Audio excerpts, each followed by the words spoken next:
राष्ट्रवादी शरद पवारकडून उमेदवारी मिळाल्यानंतर आता बजरंग सोनवणे आता बीड जिल्ह्यात पोहोचलेले आहे। जागोजागी त्यांचं स्वागत देखील करण्यात येत आहे। त्यांच्याशी थेट बातचीत करणार आहोत। काल उमेदवारी जाहीर झाली, आज तुम्ही आता बीड जिल्ह्यातून आता प्रवास करतायत, जागोजागी स्वागत केलं जात आहे।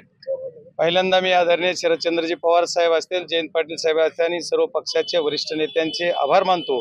मला बीड जिल्ह्यासारख्या जिल्ह्यामधून लोकसभेची दुसऱ्यांदा उमेदवारी दिलेली आहे, त्यामुळे मी पक्षाचे आणि आदरणीय साहेबांचे आभार मानतो।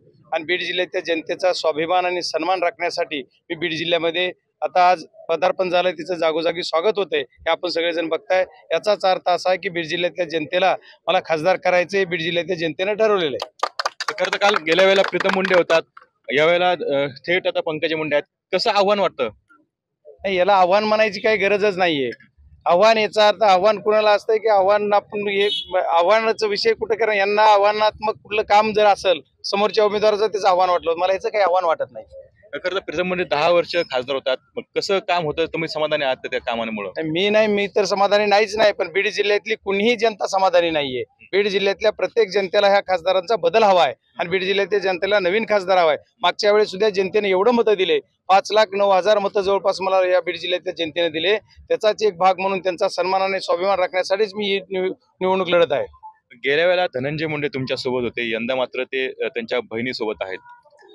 आता ते त्यांच्या सोबत कुणासोबत आहे ते मला सांगता येणार नाही। आता त्यांच्या बहिणी सोबत आहेत का त्यांच्या सोबत आहेत का काय ते त्यांचा विषय आहे, पण मी मात्र बीड जिल्ह्यातल्या जनतेशी एकनिष्ठ आहे आणि बीड जिल्ह्यातल्या जनतेचा स्वाभिमान राखण्यासाठी बीड जिल्ह्यातली जनता माझ्या सोबत आहे, एवढं मात्र मी आपल्याला सांगेन। खरं तर बीड मध्ये एक ओबीसी विरुद्ध मराठा असं एक चित्र बघायला मिळतंय, तर त्याचा किती परिणाम होऊ शकतो? नाही, असं काही नाहीये। बीड जिल्हा हा सगळा सुसंस्कृत जिल्हा आहे आणि बीड जिल्हा हा स्वाभिमानी जिल्हा आहे। बीड जिल्हा कुठल्या जातीपातीवर करणारा जिल्हा नाहीये। बीड जिल्हा सर्व धर्म समभावानं चालणारा जिल्हा आहे। कोणत्या मुद्द्यांवरती ही निवडणूक बघायला मिळते तुम्हाला आणि कसं आव्हान वाटतं तुम्हाला? बीड जिल्ह्याचा विकास, बीड जिल्ह्याचा जो विकास मागील 10 वर्षामध्ये 15 वर्षामध्ये काही झालेला नाहीये। 15 वर्षापासून सलग बीजेपीचा खासदार इथं बीड जिल्ह्याला आहे, त्याच्यामुळे बीड जिल्ह्याचा विकास करणे हे आमच्या पक्षाचं किंवा आमचं ध्येय धोरण असणार आहे। येणाऱ्या काळामध्ये बीड जिल्ह्यामध्ये वसाहत झाली पाहिजे, MIDC आली पाहिजे।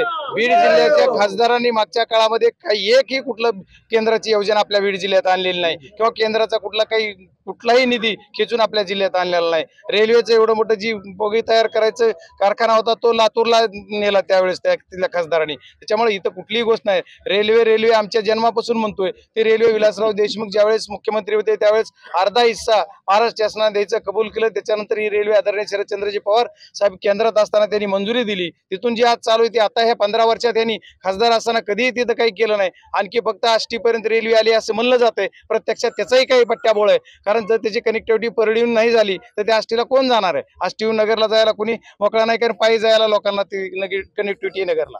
विजयाची किती खात्री वाटते तुम्हाला? 100% विजयाची खात्री वाटते, मलाच नाही बीड जिल्ह्यातल्या सर्व जनतेला खात्री वाटते आणि आपल्यालाही वाटते। पण आता आपल्याला फक्त मोठा उमेदवार असं का वाटते मला माहित नाही। आता आमचा जन्म गरिबाच्या घरी झाला ही काय आमची चूक आहे? त्याच्यामुळे माझी गोरगरीब जनता हीच माझे राजकीय आई वडील आहेत, त्याच्यामुळे गोरगरीब जनतेच्या जीवावर मी ही निवडणूक लढणार आहे। तर नक्कीच विजयाची 100% खात्री असल्याचं बजरंग सोनवणे यांनी विश्वास व्यक्त केलेला आहे। तेव्हा आता येणाऱ्या काळात आता या बीड जिल्ह्याची निवडणूक जी आहे ती आता रंगतदार ठरणार आहे। कॅमेरा कर्मन कसं कुणाल जायकर, TV9 मराठी, बीड।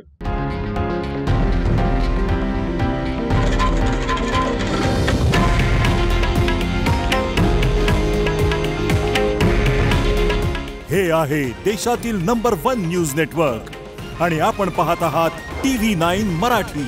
काळजी तुमची, हित महाराष्ट्राचं।